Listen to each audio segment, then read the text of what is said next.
Good morning.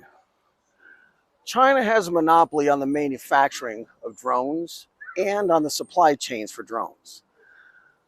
The reason is that China, before anyone else, began building drones for industry. That's where the market is. There will always be a lot more people who use drones for peaceful means compared to the population of people who want them for war. The industrial markets are also where cost and quality matter. The Pentagon is indifferent to cost. Money is no object. But that point of view is not prevalent in small businesses.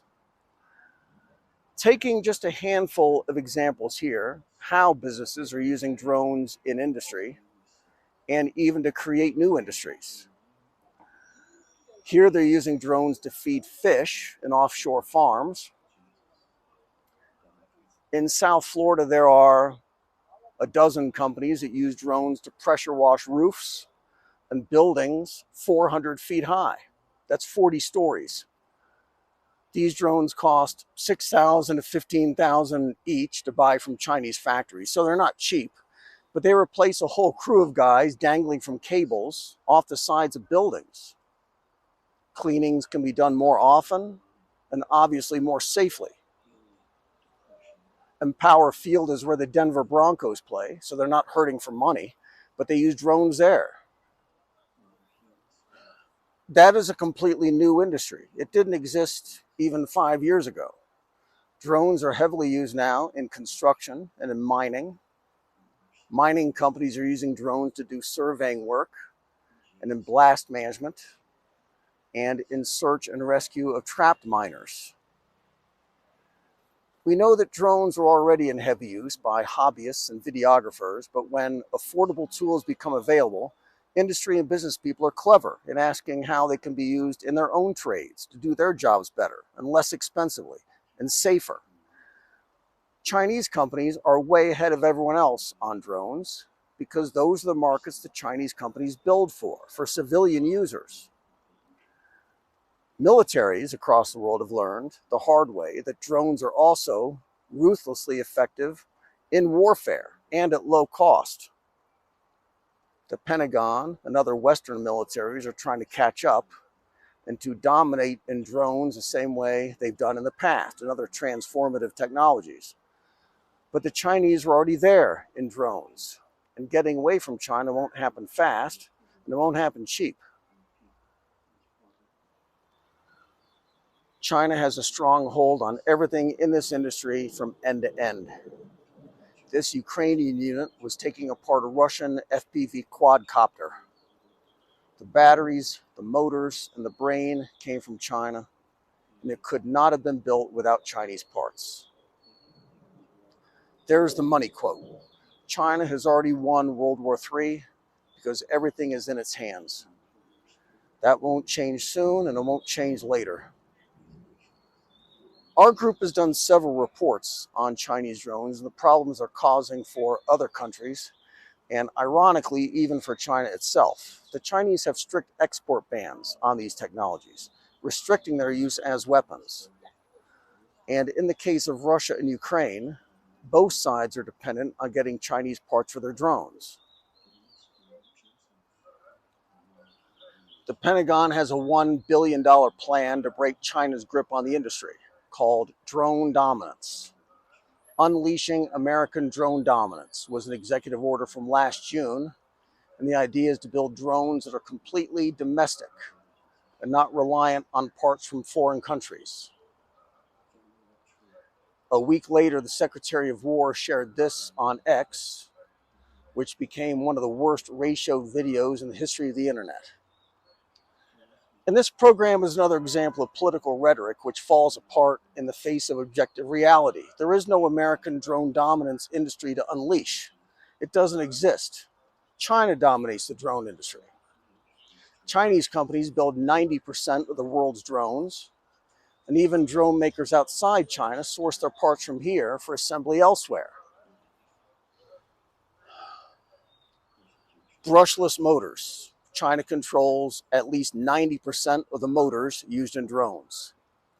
Antennas. There are companies outside China who build them, but they cost a lot more. and Chinese-made antennas work smoothly with the other Chinese components. Next is the camera. There are Japanese and American companies that build sensory equipment, but the assembly of the whole camera is a Chinese industry. Precision lenses, those are also all China. Batteries for drones is the same as every other battery in the whole world. China owns the entire supply chain. We saved flight stacks for last because they show the problem even when non-Chinese alternatives are available. The technical barriers to entry are low, but US suppliers cannot compete on price because there is no demand, and therefore there is no reason to mass produce them. Drones are not complex machines, they're simple. Technically, anyone can build them. The China problem is the economies of scale on the manufacturing side and all the supply chains that feed their factories. China's cost advantages are total, may as well say. The Chinese build quadcopters for civilian users across the world. An American company using non-Chinese components cannot build one for under $15,000, over 3 times as much. China has a monopoly on batteries and motors. The batteries are made with minerals on the critical supply lists, and Chinese companies monopolize the supply chains for most of those.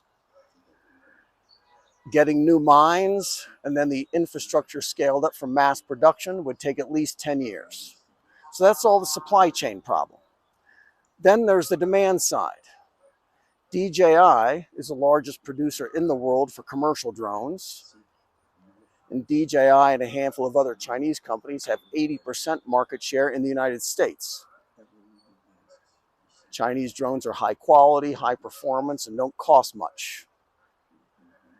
Nature photographers and YouTubers and other content producers are the ones most people think of first, but they're also big in real estate, civil engineering and surveying, inspection, search and rescue operations by first responders. So there we see again that there's a far bigger market for people using drones to save people instead of blowing them up. American drone companies cannot compete against DJI and Autel on price or quality. So the Pentagon is a godsend for American companies. Now they have a customer who doesn't care about cost and is probably indifferent as to the quality too. That's not true of municipal governments, usually anyway, and certainly not in industry. The military is the only client. The Pentagon promised to buy 340,000 first-person view drones over the course of several years. They hope that that order size is sufficiently large that the US supply chain will grow, competitors will come in, and the cost will fall. If that does happen, it will be the first time in the history of the universe that Pentagon contractors' prices fall over time. $2,300 is the cost for a high-quality drone right now from DJI. So the intended audience for that paragraph is someone who doesn't know, for example, that the Pentagon pays $90,000 for bolts and screws and fasteners that cost $100 at Home Depot. Then there's the problem of politics. It will take years for American companies to learn how to make the raw materials for these parts at all, let alone produce them at scale. And every presidential administration has an end date. There will be a new Secretary of War in January 2029 at the latest. And the drone program itself is only funded through next year, 2027. The War Department is trying to build an industry that already exists. The current industry is already high quality and low cost. So the only way forward is to get DJI and Chinese drone makers completely out of the way so US companies can compete. That came as relief to Skydio and to a handful of others. This is Blake Resnick, age 25, whose company builds drones for police departments. Brink knows they would have a lot more sales as soon as DJI drones are banned. you can sell a lot more drones to police departments who are happy with the DJI drones they're using now. And when the FCC did announce the ban, drone operators across the United States were furious. Immediately, they began stocking up on DJI drones and parts. These are American small business owners who will be put out of business because American drones cannot compete. They cost more, they don't work as well, and now that they're building for the Pentagon, there's no reason to make their products attractive to industrial or small business users. So companies are buying drones, batteries, and parts to push out the day that they'll be out of business. 43% of pilots, these are Americans, remember, say that the effect of the ban would be extremely negative and threatens their survival. 85% said they would last for 2 years or less.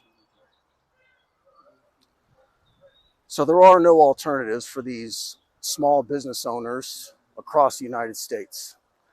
Chinese companies are banned from selling new models in the American market, and the Pentagon is buying up drones for military and weapons testing. Thousands of those higher cost American drones are being bought for the US military by the Department of Government Efficiency. I'll just leave that alone. The jokes write themselves sometimes. The strategy there is to spur production of small attack drones and scale the US industrial base to build suicide drones. Again, there is no industrial market for that. There is no civilian business case for a one-way drone where a good day is launching a drone that costs thousands of dollars that doesn't come back. It's a new era of cheap and disposable drones. The only buyers in the world for disposable drones are militaries. And if it's the American military, they won't come cheap. They've announced an event fair where up to a dozen companies will be picked to supply 1,000 drones each for delivery in a few months. The risk to all that, of course, is that drone models from different companies will function differently, and users need to be trained to do that safely every time. They will be outfitted with explosives, after all. And another risk is the Pentagon will buy thousands of units that are obsolete by the time they get delivered to combat units. The War Department has a lot of problems then. The only way they can get a dozen American companies competing for contracts to build suicide drones is to deliberately bankrupt thousands of companies across the United States who use drones in their civilian businesses, and to tell hundreds of local governments and police and fire departments across the country that they cannot buy new drones to chase bad guys or put out fires.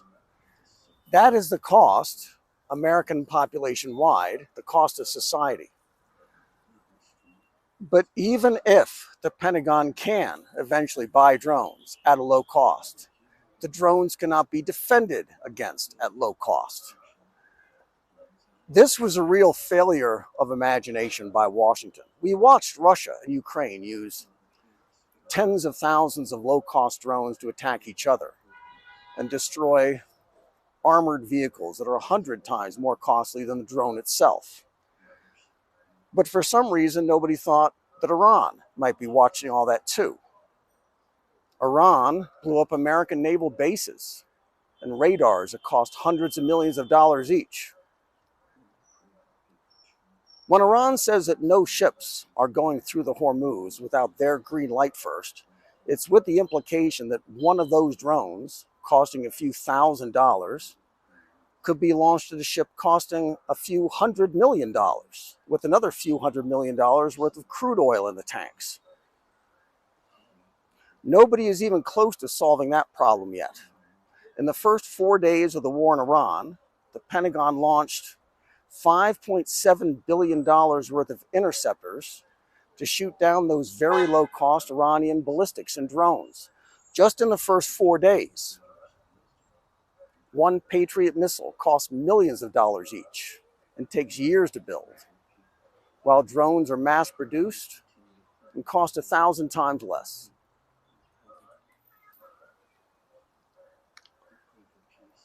The good news, such as it is that some companies are hoping to build interceptor missiles that only cost tens of thousands of dollars each instead of hundreds of thousands. The so-called Department of Government Efficiency might see that as a win, but we just moved the decimal point over one spot. An Iranian drone costs a few $1,000s. And so these new interceptors, which have not yet been built or tested, will hopefully cost just 10 to 20 times that. Plus, remember that usually 2 or more interceptors are fired against a single inbound. So we're back to the same problem as before. Iran, in the case today, wins these engagements no matter what happens. If their drone is intercepted, it's at the cost of 20 times what Iran paid to launch their drone. If the drone is not intercepted, it may go on to blow up a headquarters building, or a radar system, or a supertanker. That's the real lesson, and that's the real problem posed by drones overall. They cannot be stopped. Iran proved it. The Pentagon's budget is $1 trillion. Iran's military spending for the past year was 1/50th of that, $23 billion. Iran doesn't have nuclear weapons or aircraft carriers or stealth bombers. Those things aren't important anymore. That's the quote from the very beginning. Iran is a BRICS country. Iran is friendly with China, and Iran has a lot of drones. And that is all that matters, because drones cannot be stopped. And that could be very good news. Instead of transforming warfare, drones may just end it completely. This is Harbin. Be good.